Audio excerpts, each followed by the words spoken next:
할렐루야. 오늘의 암송할 하나님의 말씀은 다니엘서 6장 10절 말씀입니다. 다니엘서 6장 10절 말씀.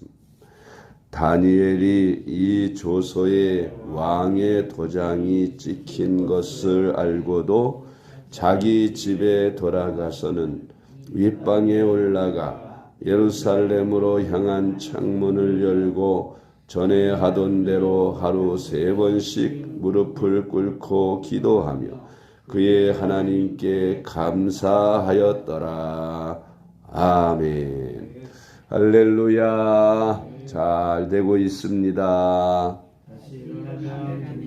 아멘. 오늘은 하나님께 쓰임받은 다니엘에 대해서 말씀을 묵상합니다. 하나님은 시대마다 필요한 일꾼들을 택하여 사용하셨습니다. 역사적으로 하나님께 쓰임받은 성경의 많은 위인들 가운데 대표적인 인물인 다니엘은 어떤 사람이었는가 하는 것을 오늘 말씀을 묵상하고자 합니다.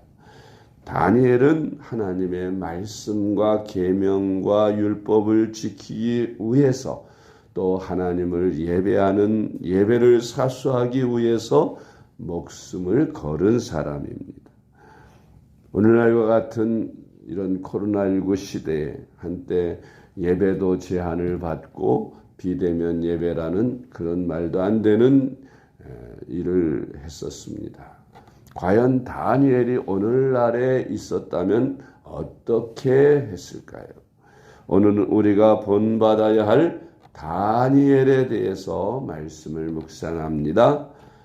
첫째로 다니엘은 하나님의 성령으로 지혜와 총명이 충만한 사람이었습니다. 다니엘서 6장 3절 말씀. 다니엘은 마음이 민첩하여 종리들과 고관들 위에 뛰어나므로 왕이 그를 세워 전국을 다스리게 하고자 한지라. 아멘. 다니엘과 그 세 친구가 함께 포로로 잡혀갔지요. 사드락, 메삭, 아벳느고, 다니엘 이 네 친구들은 포로로 잡혀가서도 그 바벨론에서 하나님의 말씀을 지키고 율법을 지키며 살고자 힘쓴 사람들입니다. 남의 나라의 포로로 잡혀가서 하나님의 말씀을 지키며 율법을 지키며 그렇게 녹록치 않은 환경 속에서 율법을 지키며 산다는 것은 쉬운 일이 아닙니다. 문화가 다르고 또 이방 문화는 우상을 숭배하는 문화라서 먹는 음식까지도 우상 제물을 먹어야 하는 그런 상황입니다. 다니엘이 그 친구들과 더불어서 포로로 잡혀가긴 했지만 그래도 왕궁의 귀족들이라서 바벨론으로부터 특별한 대접을 받습니다. 그들은 왕립 학교에 입학을 하고 그곳에서 잘 공부를 하면 그들의 길이 출세의 길이 열리는 그런 아주 등용문이 좋은 그런 곳에 있게 됩니다. 그런데 그곳에 문제가 생겼어요. 그들이 먹어야 할 음식은 바로 그 바벨론 왕이 우상에게 절을 하고 우상의 숭배를 하고 그 나머지 재물들을 가지고 와서 이 왕립 학교에 나누어 주는 것이므로 그건 우상의 재물이었어요. 당시 유대인들은 하나님의 계명대로 율법대로 우상의 재물은 먹지 아니하였습니다. 그 율법을 지키고자 그들은 결심을 한 것이죠. 만약 나라에서 나오는 그 고기를 먹지 않으면 퇴교를 당하게 되고 또 벌을 받게 되는 것은 당연한 일입니다.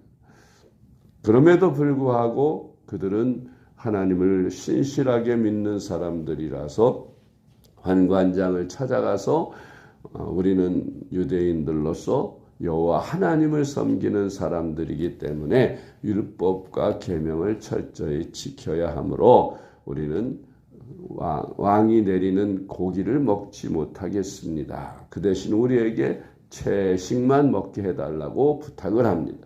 환관장이 처음에는 펄쩍 뛰지요. 만약 자기가 담당하고 있는 학생들에게 역량이 결핍되면 그 책임이 자기에게로 돌아오기 때문에 그래서 환관장이 처음에는 거부하지만 그러나 그들이 열흘 동안만 시험해 봐서 우리가 저들만 못하거든 모든 면에서 저들과 대결해서 떨어지거든 그때는 마음대로 하십시오. 우리가 태결하든지 아니면 그 음식을 먹든지 하겠습니다 하고 환관장하고 약속을 하고 열흘간을 고기를 먹지 않고 채식만 했습니다. 그 결과 열흘 후에 측정을 해보니 다니엘과 그 세 친구들이 다른 바벨론 친구들보다 훨씬 더 모든 체력이나 지혜나 총명에서 월등하게 더 좋은 탁월한 성적을 내는 것을 보고 환관장은 채식만 먹도록 허락을 해서 그래서 위기를 모면하고 왕궁 학교에 계속 수업을 할 수 있게 되었습니다. 그뿐만 아니라 왕이 신상을 만들어 놓고 문무백관들을 다 모아놓고 거기에 나팔이 울리고 악기가 울릴 때 그 앞에 전부 절을 하도록 명령을 내렸는데 만일 그 앞에서 우상 숭배를 거부하면 그들은 다 용광로 속에 집어 던져 넣는다고 하는 그런 엄한 명령이 떨어졌음에도 불구하고 다니엘과 그 세 친구들은 그 명령을 거부함으로 결국 용광로 속에 던져지게 되지요. 그러나 그 용광로 속에서조차 하나님은 그들과 함께 하십니다. 그래서 다니엘과 그 세 친구들이 용광로 속에서도 전혀 그을리지도 않고 타지도 않는 것을 보고 기겁을 하고 이 느부갓네살 왕이 그들을 그 용광로에서 나오라 하고 그리고 그들의 하나님을 함부로 그 이름을 폄훼하는 자들은 그 집을 거름더미로 만들겠다는 엄한 명령을 자기가 다스리고 있는 백여 도에 다 전달을 합니다. 이렇게 목숨을 걸고 하나님의 계명과 말씀을 지키는 이 다니엘이 정말 충성된 사람이에요. 그러니까 왕이 그들을 신뢰합니다. 그래서 그들에게 특별하게 사랑을 주며 왕은 다니엘과 그 세 친구들을 총리와 그리고 방백으로 그 세 친구들을 다 등용해서 사용합니다. 두 번째로 다니엘은 허물이 없고 충성된 사람이었습니다. 오늘날에 총리를 세우거나 장관을 세우거나 또 중요 요직에 이제 세울 때 후보로 추천을 하면 국회에서 청문회라는 것을 합니다. 그래서 우리가 보면서 여러 사람 총리로 발탁이 됐지만 그러나 청문회에서 그들의 비리가 드러나고 잘못된 일들이 드러나서 총리가 되지 못하고 낙마하는 경우를 우리는 종종 보아왔는데 이 다니엘은 총리가 된 다음에 얼마나 신실했는지 그가 총리로 있을 때 왕이 몇 번을 바뀌게 됩니다. 3번이나 정권이 바뀌는데도 불구하고 총리로 계속 다니엘을 기용합니다. 그만큼 다니엘은 신망이 두텁고 신실하며 지혜와 총명이 뛰어나서 어느 정권이건 간에 그 다니엘을 귀하게 여기고 다시 총리 자리에 올려 있는 것을 볼 수 있습니다. 그러니까 왕의 신임을 전적으로 받고 있는 이 다니엘을 시기해서 다른 신하들, 간신배들이겠죠. 그래서 다니엘을 모함하려고 끌어내리기 위해서 여러 가지 허물을 찾습니다.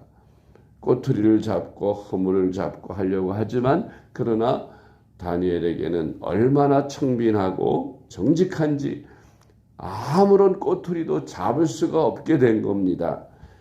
다니엘서 6장 4절 말씀.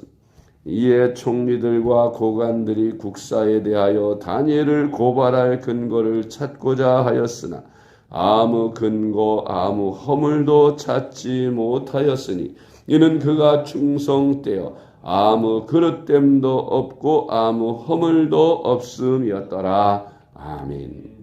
얼마나 훌륭한 사람입니까? 성령이 충만하고 성령이 주시는 능력으로 주어진 사명을 감당하니 이렇게 허물이 없고 정직하고 그를 간신배들이 허물을 잡아 넘어뜨리려고 해도 넘어뜨릴 근거가 없는 그런 정말 허물 없는 사람이었던 것을 볼 수 있는데 우리도 하나님 앞에 쓰임받기 위해서 또 쓰임받는 그리스도인들로서 우리는 아무리 허물을 찾으려고 해도 허물이 없는 그런 정직하고 의로운 그런 우리가 돼야 하나님 앞에 다니엘처럼 쓰임받게 될 줄로 믿습니다. 세 번째로 다니엘은 목숨을 걸고 기도하며 불의에 타협하지 않는 그런 사람이었습니다.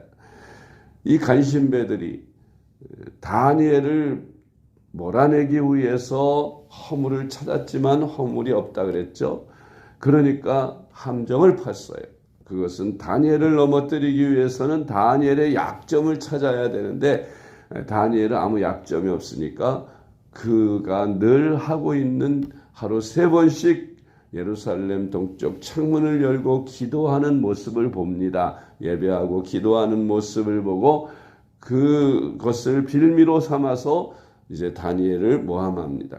그것은 왕에게 찾아가서 왕이여 왕 외에는 이 세상에 신이 그 어떤 신이든 어떤 왕이든 왕 외에는 아무에게도 절하거나 또 기도하거나 섬기지 못하게 하소서. 그리함으로 왕의 권위가 높아지게 하옵소서 하면서 간신배들이 왕을 부추겨서 높이는 것처럼 하면서 그런 법을 만들도록 합니다.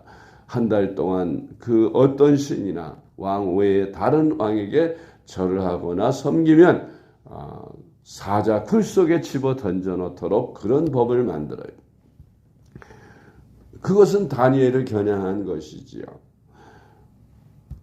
그 법이 선포되고 다니엘은 어떻게 나왔습니까?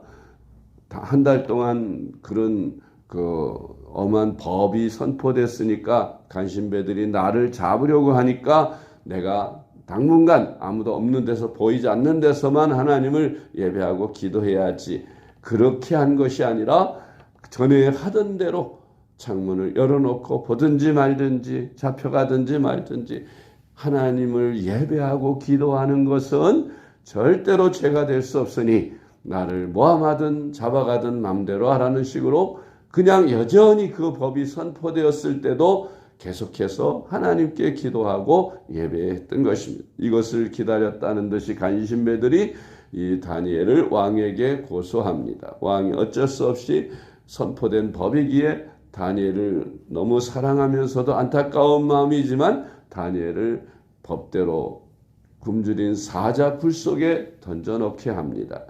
그러면서도 그 다리오 왕은 잠시도 마음을 편안히 갖지 못하고 밤을 지새다시피 하고 새벽 일찍이 동터올 무렵 다니엘이 갇혀있는 그 사자굴 속에 가봅니다. 어찌됐나 궁금해서 사자굴 문을 열어 보게 하니 희한하게도 다니엘은 그 굶주린 사자들이 순한 고양이 새끼처럼 아무도 다니엘을 건드리지 못하고 있는 것을 보고 역시 다니엘의 하나님은 살아계신 하나님이라고 하면서 다니엘을 끌어올리게 하고 대신 다니엘을 모함했던 간신배와 그 가족들을 그 사자 굴 속에 던져 넣으니 다니엘에게는 털끝 하나 건들지 않던 이 순한 양 같은 사자들이 그 간신배들이 떨어질 때는 땅에 떨어지기도 전에 낚아채서 다 잡아먹었다고 하는 그런 기록이 성경에 나오는 것을 볼 수가 있습니다. 목숨을 걸고 불의에 타협하지 않은 이 다니엘, 하나님이 사자굴 속에서도 지켜주시고 원수를 갚게 하신 것을 볼 수가 있습니다. 다니엘 6장 10절, 다니엘이 조서에 왕의 도장이 찍힌 것을 알고도 자기 집에 돌아가서는 윗방에 올라가 예루살렘으로 향한 창문을 열고 전에 하던 대로 하루 3번씩 무릎을 꿇고 기도하며 그의 하나님께 감사하였더라. 아멘. 네 번째로 다니엘은 하나님만을 의뢰하는 사람이었습니다. 다니엘 6장 22절 23절, 나의 하나님이 이미 그의 천사를 보내어 사자들의 입을 봉하셨으므로 사자들이 나를 상의하지 못하여 싸우니 이는 나의 무죄함이 그 앞에 명백하옴이며 또 왕이여 나는 왕에게도 해를 끼치지 아니하였나이다 하니라. 왕이 심히 기뻐서 명하여 다니엘을 굴에서 올리라 하매 그들이 다니엘을 굴에서 올린즉 그의 몸이 조금도 상하지 아니하였으니 이는 그가 자기의 하나님을 믿음이었더라. 아멘. 그러므로 우리도 다니엘과 같이 어떤 환경 속에서도 변함없이 목숨을 걸고 하나님을 신실하게 사랑하고 정직하고 의롭게 삶으로 하나님과 사람들에게 인정받는, 그래서 하나님 앞에 시대마다 귀하게 쓰임받는 그런 저와 여러분이 될 수 있기를 주님의 이름으로 축복합니다. 기도하겠습니다. 하나님 아버지 감사합니다. 이 마지막 시대에 우리가 주님의 부름을 받고 하나님의 자녀되고 주님의 종들로 쓰임받게 하심을 감사합니다. 하나님 아버지, 우리가 다니엘처럼 성령과 지혜와 총명을 주셔서 충성되게 주님을 섬길 수 있게 하옵시며 목숨을 걸고 예배를 사랑하며 불의에 타협하지 않는 저희들이 되게 하여 주시옵소서. 오직 하나님만 의뢰하는 주님의 충성된 종들이 다 될 수 있게 하여 주시옵소서. 존귀하신 예수님의 이름으로 기도드립니다. 아멘.